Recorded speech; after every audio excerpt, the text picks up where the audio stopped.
یہ ہنس کر بتاتے ہیں میاں نواز شریف کا ایک خان سامہ چائے بہت اچھی بناتا تھا، وہ میاں صاحب کے ساتھ چلا گیا، اس کے بعد وزیر اعظم ہاؤس کی چائے اچھی نہیں رہی۔ جنرل صاحب کے پاس کتابوں اور یادوں کا بہت ذخیرہ ہے، انہیں تاریخیں یاد نہیں رہتی لیکن واقعات تمام تر جزیات کے ساتھ یاد ہیں۔ جنرل فیض حمید اور جنرل باجوہ کے درمیان اختلاف کا تاثر عام ہے، جبکہ اصل صورتحال مختلف ہے۔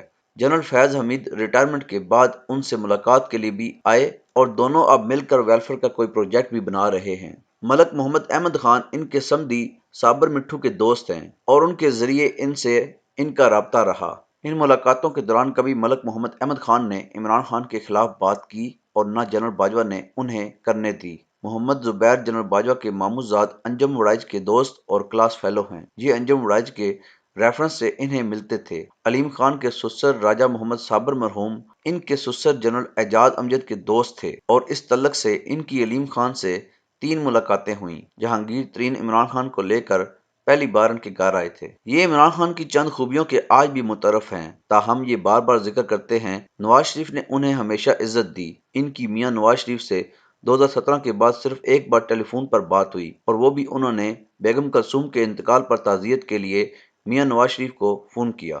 یہ عمران خان کی کابینہ کے چند وزراء کی کارکردگی اور محنت کی تعریف کرتے ہیں، بالخصوص یہ حفیظ شیخ کی اپروچ کو یاد کرتے ہیں۔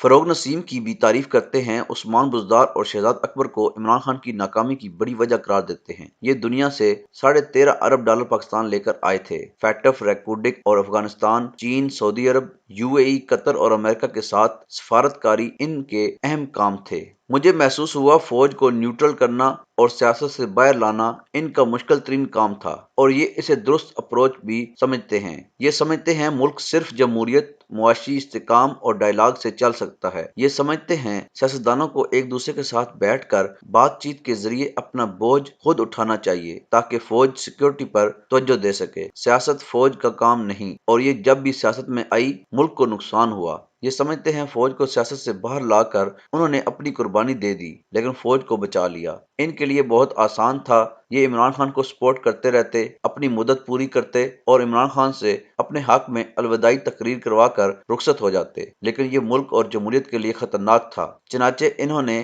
اپنی قربانی دے دی۔ مجھے محسوس ہوا یہ ایکسٹینشن کو اپنی بڑی غلطی سمجھتے ہیں اور اس پر انہیں بہت افسوس ہے، مگر یہ سچ ہے کہ عمران خان نے ان کو اعتماد میں لیے بغیر یہ فیصلہ کیا تھا، تاہم انہیں انکار کر دینا چاہیے تھا۔ لیکن افغانستان، بھارت اور داخلی معاملات اس وقت تک اتنے الجھ چکے تھے کہ یہ مجبور ہو گئے، مگر یہ اس مجبوری کے باوجود اسے اپنی غلطی سمجھتے ہیں۔ یہ ریٹائرمنٹ کے بعد پاکستان میں رہیں گے، یہ کسی دوسرے ملک میں عارضی یا مستقل رہائش اختیار نہیں کریں گے۔ مجھے محسوس ہوا یہ میر صادق اور میر جعفر کے خطاب غداری کے ٹائٹل اور سازش کے بیانیے پر اداس ہیں۔ یہ جو کچھ جانتے ہیں یہ اگر اس کا 5% بھی بیان کر دیں تو ان کے مخالفین کو منہ چھپانے کی جگہ نہیں ملے گی، لیکن یہ جواب نہیں دینا چاہتے۔ یہ اپنے ٹوئن پوتوں کے ساتھ ریٹائر زندگی انجوائے کرنا چاہتے ہیں۔ یہ اپنا کیس اللہ پر چھوڑ چکے ہیں، تاہم یہ سمجھتے ہیں ان سے اور فوج دونوں سے ماضی میں بہت غلطیاں ہوئیں، ہم نے ان غلطیوں سے سیکھا اور ہمیں اب یہ غلطیاں دہرانی نہیں چاہیے۔ یہ جنرل فیض حمید کی انتھک محنت کا بھی اعتراف کرتے ہیں۔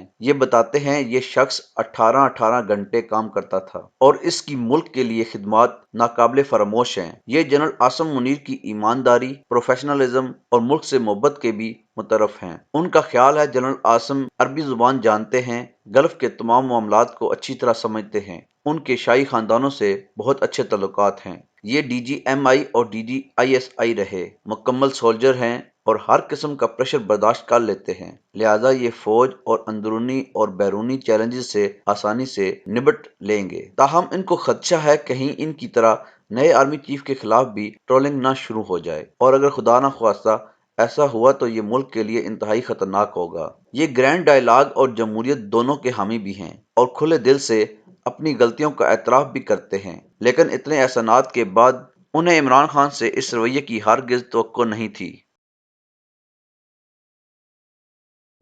آخر میں آپ سے درخواست ہے کہ ہمارے YouTube چینل کو ضرور سبسکرائب کیجیے اور گھنٹی کے بیل آئیکن کو ضرور دبائیے۔ آپ کا بہت شکریہ۔ اللہ نگہبان۔